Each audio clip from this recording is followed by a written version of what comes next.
नमस्कार. मी कोलकाता केसची डॉक्टर मुलगी. कोलकाता केस म्हटले की तुम्हाला ओळखलं असेल, कारण गेल्या 20 ते 25 दिवसात माझं नाव भारतभर प्रत्येक घराघरात पोचलंय. मी माझ्या आई-वडिलांची एकुलती एक मुलगी, अतिशय लाडात वाढलेली. लहानपणापासून मोठी डॉक्टर होऊन रुग्णांची आणि आई-वडिलांची खूप सेवा करायची, असं एक मोठं स्वप्न होतं. आज तुम्ही मला कोलकाता ट्रेनी डॉक्टर म्हणून ओळखता. कोणी निर्भया 2 म्हणतं, तर कोणी विक्टीम म्हणतं. पण माझं नाव डॉक्टर मोमिता डेबनाथ. माझा जन्म 1993 साली पश्चिम बंगालच्या एका साध्या मिडल क्लास फॅमिलीमध्ये झाला. आई-वडिलांची एकुलती एक असल्यामुळे लहानपणापासूनच अतिशय लाडकी होते. लहानपणापासूनच त्यांचे कष्ट बघत मोठी झाले होते. लहानपणी खेळता-खेळता एकदा सहज बोलले, की मोठे होऊन डॉक्टर व्हायचं आहे. तशा कठीण परिस्थितीतसुद्धा माझे वडील म्हणाले, "खूप शिकून मोठी डॉक्टर हो, मी आहे ना." सगळे त्यांना विरोध करत होते, तरी ते माझ्या स्वप्नांना नेहमी बळ द्यायचे. मीही तितकीच मेहनत घेतली आणि कोलकाताच्या गव्हर्नमेंट आर्जिकल मेडिकल कॉलेजमध्ये ॲडमिशन मिळवलं. माझं स्वप्न पूर्ण झालं.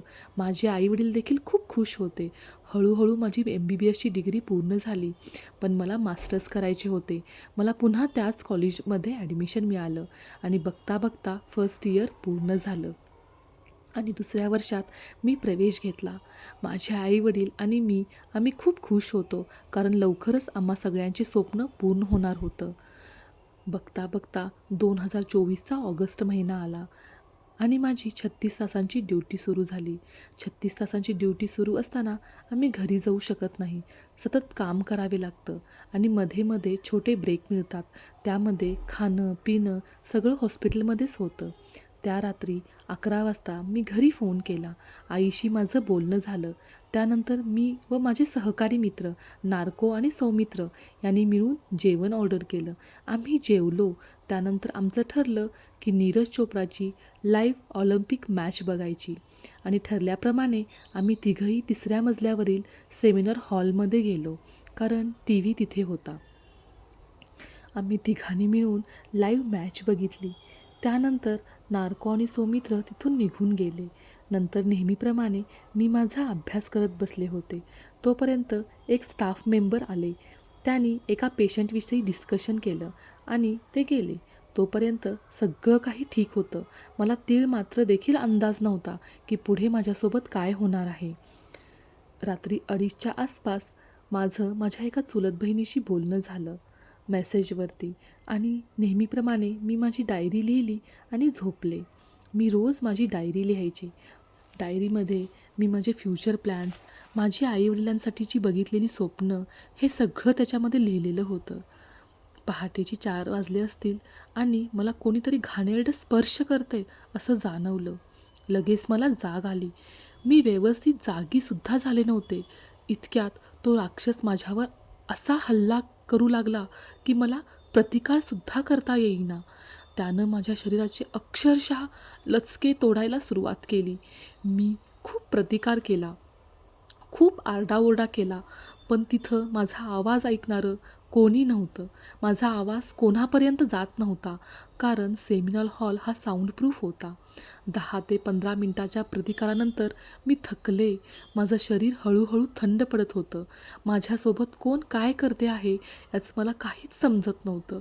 असंख्य वेदना होत होत्या. खूप प्रतिकारानंतर माझं शरीर थंड पडलं. मी हारले. त्या राक्षसाने मला आणि माझ्या स्वप्नांना संपवलं. मोमिता कायमची संपली. संपणाऱ्या शेवटच्या प्रत्येक श्वासाबरोबर मला फक्त न फक्त माझे आईवडील आठवत होते. त्यांचं काय होईल हे वाटत होतं. एवढं मोठं दुःख ते कसं पचवतील यानं माझं मन व्याकुळ होत होतं. त्या नराधमांनी माझ्या शरीराचे अक्षरशः लचके लचके तोडून माझ्यातलं स्त्रीत्व संपवून माझी हत्या केली होती. त्यांची हवस पूर्ण झाल्यावर मला अर्धनग्न अवस्थेत सोडून ते तिथून निघून गेले. दुसऱ्या दिवशी जे काही झालं ते तुम्हा सर्वांनाच माहीत आहे. माझ्या आत्महत्येची खबर माझ्या घरी गेली. काय अवस्था झाली असेल माझ्या आईवडिलांची. त्यांनी पटकन हॉस्पिटलमध्ये धाव घेतली आणि विनवण्या करू लागले की एक वेळ आमच्या मुलीला बघू दे, एक वेळ आमच्या पोटच्या गोळ्याला बघू दे. अथक प्रयत्नांच्या 3 तासानंतर माझं अर्धनग्न शरीर त्यांना दाखवलं आणि त्यांना बघून धक्का बसला की ही आत्महत्या नाही, हा बलात्कार आहे. मित्रमैत्रिणींनो, माझी तुम्हाला कळकळीची विनंती आहे, माझ्या आईवडिलांना सहकार्य करा आणि मला न्याय मिळवून द्या. आज मला न्याय नाही मिळाला तर उद्या तुमच्यातीलच एक कोणतरी बळी जाईल. माझा तडकता आत्मा देवाकडे एकच मागणं मागतोय, देवा मला न्याय दे आणि त्या नराधमांना फाशी दे. काय चुकलं हो माझं? मी स्वप्न बघितलं हे चुकलं की मी एक मुलगी झाले हे चुकलं? काय चुकलं माझ्या आईवडिलांचं? का त्यांना ही शिक्षा मिळाली? माझ्या आईवडिलांना न्याय द्या. तुम्हा सर्वांना माझी एकच विनंती आहे, मला व माझ्या आईवडिलांना सहकार्य करा. तुमची मैत्रीण डॉक्टर मोमिता डेबनाथ.